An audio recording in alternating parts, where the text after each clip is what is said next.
Good morning and welcome to our 11th Telling Your Story History in the Parks sign dedication. We are here today at Harbour Heights Park.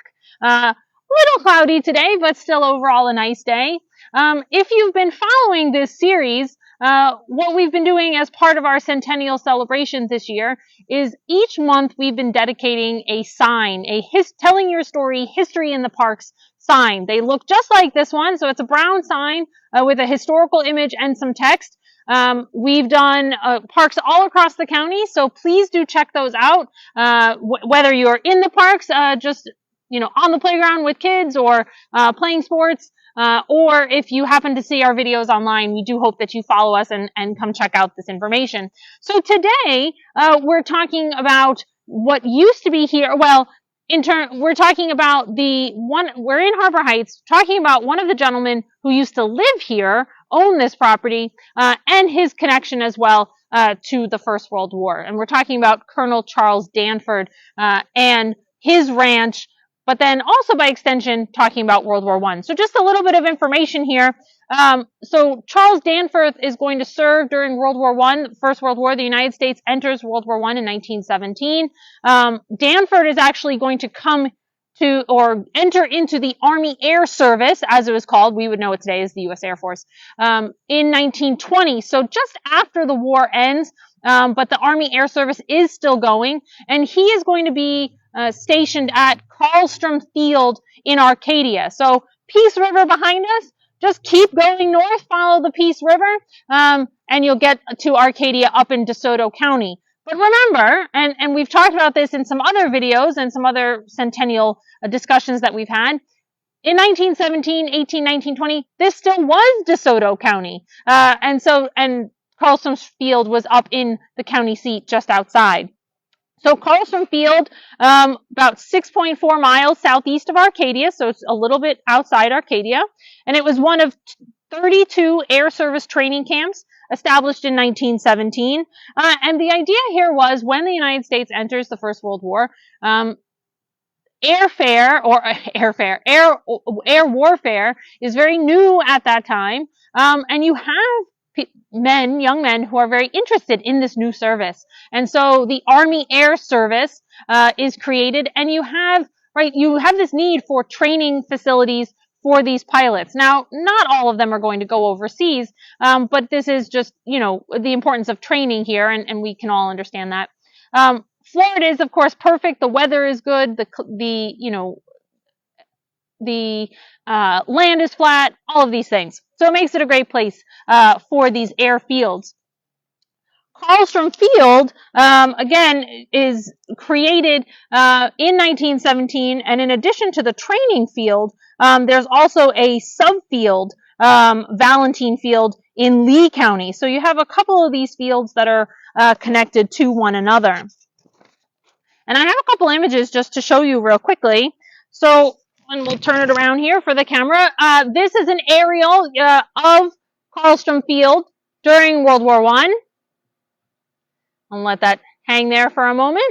And the gentleman flying that plane, that is Major George Ola, and he is flying a Stearman P-17 training biplane. So what the Army Air Service has, they have training biplanes, and then they have the actual, combat aircraft. So he is flying a training aircraft, and this would be used, when you first enter the service, learning the ropes, as it were, before you actually move on to the main event, to the main pilots.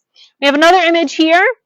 This is on the ground at Carlstrom Field. These are some of the Army Air Service workers, service members, and they are on KP duty. That's kitchen duty, They're on kitchen patrol. So they were in charge of the mess, either for that day or that week or however long the assignment was. And then we've got one of the actual combat planes here. This was taken in around 1918, so toward the end of the war.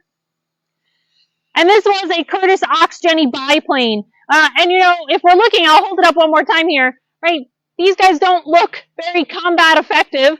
And air warfare during World War I was very limited and very primitive by today's standards, even by World War II standards, very primitive. and does this change the course of the war? Not necessarily, but it certainly does usher in a new age, right, where you now have the ability to not only have armed forces on the ground, naval forces at sea, but now you have this other component, right, the air component. And as I'm sure many of you watching know, in World War II, right, this combination is going to be very effective on both sides. Now, Danford. So Danford is here, Carlstrom Field, and he really loves this area. And, we've talked about in some of our other Centennial videos the appeal that Florida has, the appeal that Southwest Florida has. And so Danforth is going to end up buying acreage in this area, including what is now Harbour Heights Park, and stretching a little bit north and south of us as well along the Peace River. And he creates a ranch out here, and he is going to hold on to that ranch for several decades until he sells it in 1955. And in 1955, the Punta Gorda Herald announces Harbour Heights Plan announced. Right, June 20th has been set as the starting date on the 7,000 home site project to be known as Harbour Heights. This property, consisting of approximately 2,100 acres, has been known here for years as the General Danforth land, right? So he was directly associated with this land, which is then sold to create this new development.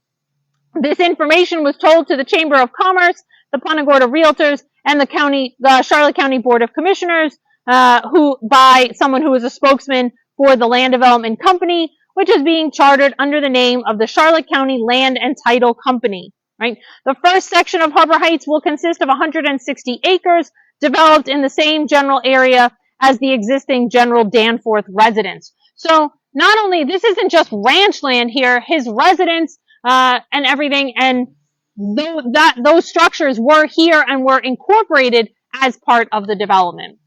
So we do hope that you'll come by, check out this sign and check out our other signs as well. Learn some fun facts and some interesting tidbits about Charlotte County's history as you play pickleball or take your kids to the playground. And even though we are wrapping up the Centennial, only one more month here, we do have one more sign that will be dedicated in December. So please do join us for that. And then we have an in-person program in December that will be happening at all 4 library branches that will look back on the Centennial as well. So please do join us, whether online or in person, and we hope to see you at one of our programs in the future.